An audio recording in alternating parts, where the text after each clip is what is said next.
Hello friends. तो इस video में हम आज उत्तल दर्पण में दर्पण सूत्र सिद्ध करने वाले हैं। यानी उत्तल दर्पण में सिद्ध करने वाले हैं 1/f बराबर 1/u प्लस 1/v। ठीक है, तो आइए हम इसको सिद्ध करते हैं। सबसे पहले हम क्या करते हैं, एक उत्तल दर्पण बनाते हैं।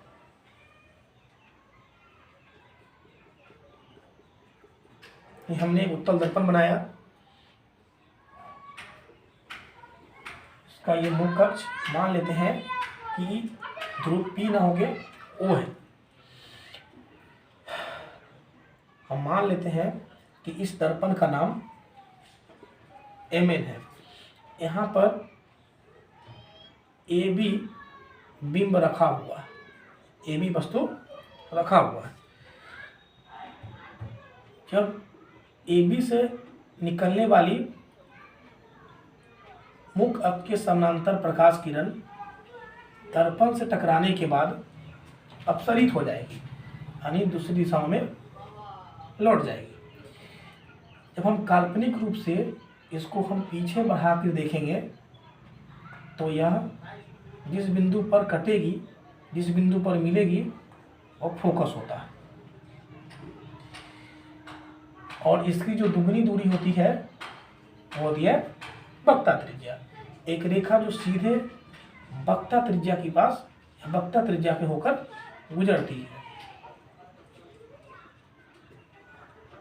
जिस बिंदु पर ये दोनों रेखाएं कटती है वहाँ हमें प्रतिबिंब प्राप्त होता है। तो मान लेते हैं कि यहाँ हमें A' B' प्रतिबिंब प्राप्त हुआ है। और इस बिंदु को जहाँ पर रेखा टकरा परावर्तन के बाद अपसरित हुई, उसको मान लेते हैं कि वो R है। तो आइए हम लिखते हैं कि माना कि Mn एक उत्तल दर्पण है जिसमें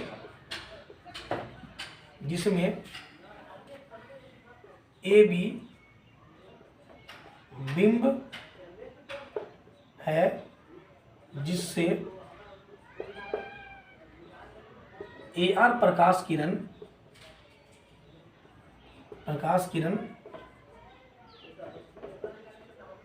दर्पण से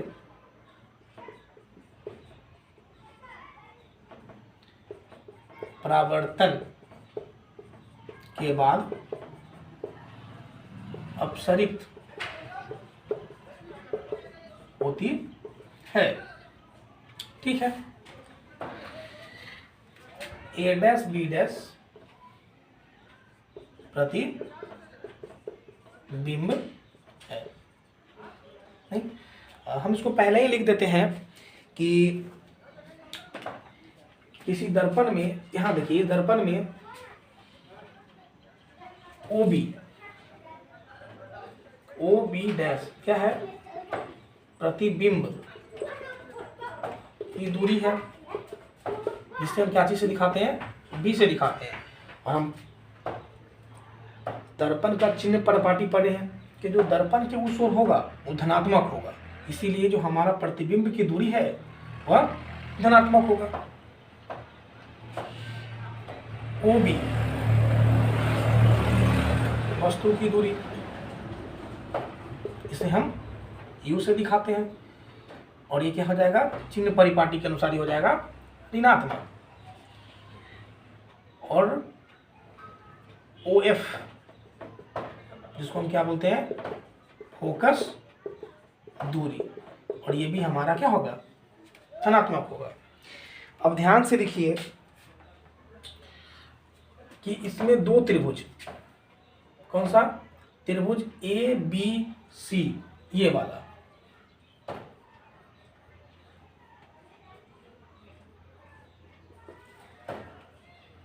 कौन सा त्रिभुज, त्रिभुज ABC और त्रिभुज ये वाला A', B', ये दोनों समरूप होगा। क्यों समरूप होगा, क्योंकि ये दोनों त्रिभुज समकोण त्रिभुज है। ठीक है, अब चूंकि ये त्रिभुज समरूप है, इसीलिए इनकी भुजाओं का जो अनुपात होगा वो बराबर होगा। तो हम कह सकते हैं कि इस त्रिभुज में जो इसकी लंब है ए बी, और इस त्रिभुज की जो लंब है ए डैश बी डैश, ये बराबर होगा किसके? इस त्रिभुज की जो आधार है बी सी, और इस त्रिभुज की जो आधार है बी डैश सी के। इसको मान लेते हैं कि ये समीकरण नंबर 1 है। ठीक है, आगे चलते हैं। फिर हम क्या देखते हैं कि त्रिभुज ये एक नंबर, इसको ओ आर को हम एक लंब मान के चलते हैं। तो त्रिभुज आर ओ सी, त्रिभुज आर ओ सी समरूप होगा किसके? त्रिभुज ए डैश बी डैश एफ के, ए डैश बी डैश एफ के। मिस्टेक हो गया, सॉरी। हम इसको लिखते हैं कि त्रिभुज ओ आर एफ, त्रिभुज ओ आर एफ या आर ओ एफ समरूप होगा त्रिभुज ए डैश बी डैश एफ के। आर ओ एफ ये त्रिभुज आर ओ एफ ये, और फिर ये छोटा सा, ये दोनों क्या होगा? समरूप होगा, क्योंकि दोनों त्रिभुज भी क्या है? समकोण त्रिभुज है, और एक ही आधार पर भी है, ये और ये। ठीक है, तो इनकी भुजाओं का अनुपात भी क्या होगा? बराबर होगा। तो हम यहाँ से लिख सकते हैं कि ओ आर बटा में A dash B dash is equal to O F बटा में B dash F, B dash F, B dash F. ठीक है, इसको मान लेते हैं समीकरण नंबर 2। चूंकि ओ बी पैरेलल है ए आर के, चूंकि ओ बी समानांतर है ए आर के, इसीलिए इनकी जो बीच की दूरी है, यानी कि जो लंब ए बी है और ओ आर है, ये भी आपस में क्या होगा? ये भी आपस में बराबर होगा। तो हम लिख सकते हैं कि ए बी बराबर होगा ओ आर के। अब देखिए, समीकरण 1 तथा 2 से, इन दोनों समीकरण में देखिए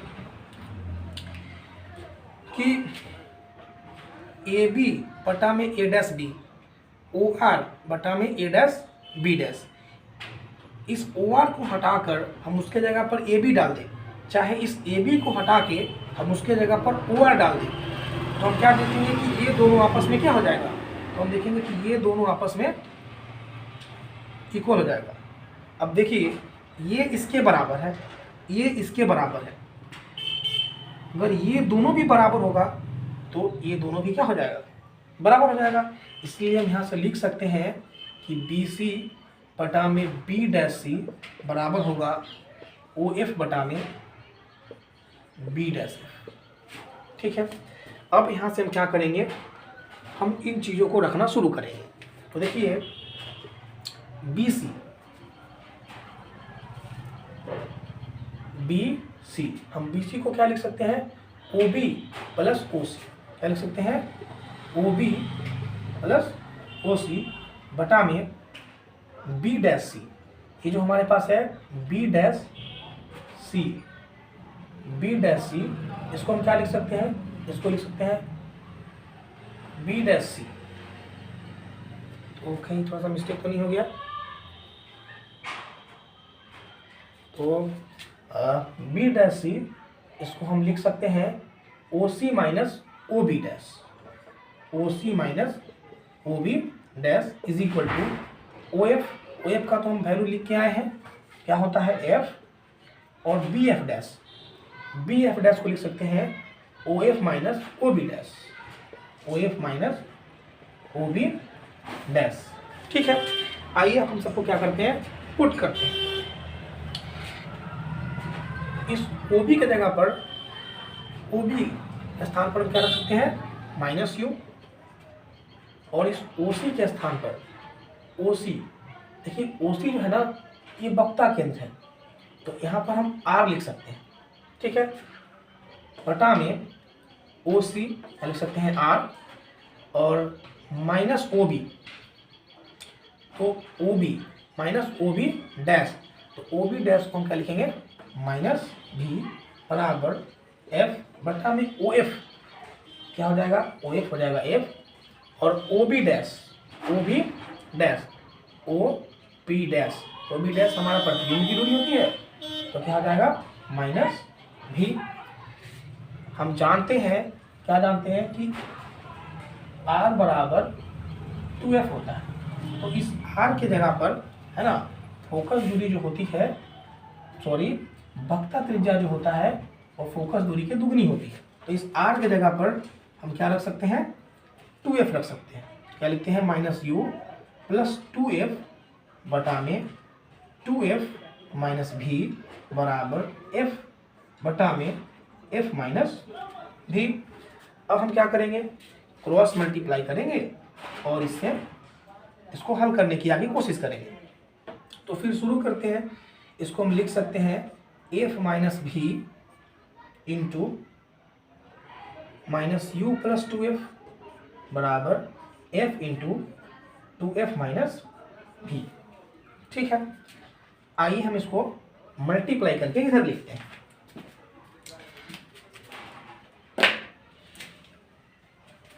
f इंटू माइनस यू, तो क्या हो जाएगा, minus F you, f into 2f plus 2f square minus भी इंटू यू, तो प्लस यू भी माइनस भी इंटू 2f, तो माइनस 2f भी, माइनस 2f भी बराबर f इंटू 2f, ये क्या हो जाएगा, 2f square, f into minus भी माइनस f भी। अभी देखिए इधर भी प्लस 2f स्क्वायर है, इधर भी प्लस 2f स्क्वायर है, जब हम इसको इधर लेके आएंगे तो ये दोनों जीरो हो जाएगा, इसीलिए हम इसको यहाँ से क्या कर देते हैं, कैंसिल कर देते हैं, ये जीरो हो जाएगा। Implies that minus F you plus you भी इधर बच गया, इधर जो भी है वो सबको उठा के इधर ले आते हैं, क्या हो जाएगा, माइनस 2f, सॉरी इधर एफ यू प्लस यू भी माइनस 2f भी मौजूद है, इधर ही माइनस में है, इधर आ जाएगा प्लस में, एफ भी बराबर 0। Implies that minus F you plus you भी, इसको जब हम जोड़ेंगे तो ये भी हो जाएगा माइनस एफ भी बराबर 0। दोनों ओर अगर हम यू भी एफ से भाग देने पर फिर दोनों ओर हम क्या करेंगे, यू भी एफ से भाग देंगे, तो हमको जो चीज़ हम प्रूफ करने आ रहे थे, जो लेंथ सूत्र हम प्रूफ करने आ रहे थे, वो हमको प्राप्त हो जाएगा। तो आइए हम क्या करते हैं, F U divided by U V F plus U V divided by U V F minus F B divided by U V F. हम इधर क्या किया, दोनों तरफ यू वी एफ डिवाइड करना है, और इस साइड भी क्या कर दिए, यू वी एफ डिवाइड कर दिए। ठीक है, ये लिखने का तरीका होता है कि अगर मान लीजिए a प्लस बी है, अगर इसमें हम 1/v से डिवाइड करेंगे तो ये क्या हो जाएगा, a/b प्लस b/b, इसीलिए हम एक साथ सबको लिख दिए हैं। ठीक है, तो यहाँ से एफ यू कैंसिल हो जाएगा, क्या बचेगा, माइनस 1/v, यहाँ से यू भी कैंसिल हो जाएगा, क्या बचेगा 1/f, और यहाँ से एफ भी कैंसिल हो जाएगा, क्या बचेगा माइनस 1/u, और 0 बटा something is equal to 0। 1/f इधर ऐसे ही छोड़ देते हैं, 1/-1/v और माइनस 1/u को इधर लेके आते हैं। जब ये इधर आएगा, इधर नेगेटिव है, इधर आ जाएगा ये पॉजिटिव हो जाएगा। और यही हमें चाहिए था कि 1/f बराबर 1/u प्लस 1/v है। तो हमारा उत्तल दर्पण में दर्पण सूत्र सिद्ध हुआ। तो हम आशा करते हैं कि आप सबों को ये वीडियो बहुत अच्छे तरीके से समझ में आया होगा कि हम कैसे उत्तल दर्पण में दर्पण सूत्र को सिद्ध करते हैं। अगर आपको अच्छा लगे तो प्लीज़ वीडियो को लाइक करें, अगर अच्छा ना लगे तो डिसलाइक करें और कमेंट करके हमें बताएं कि हमें इसमें और क्या इम्प्रूवमेंट करने की ज़रूरत है। धन्यवाद। जय हिंद।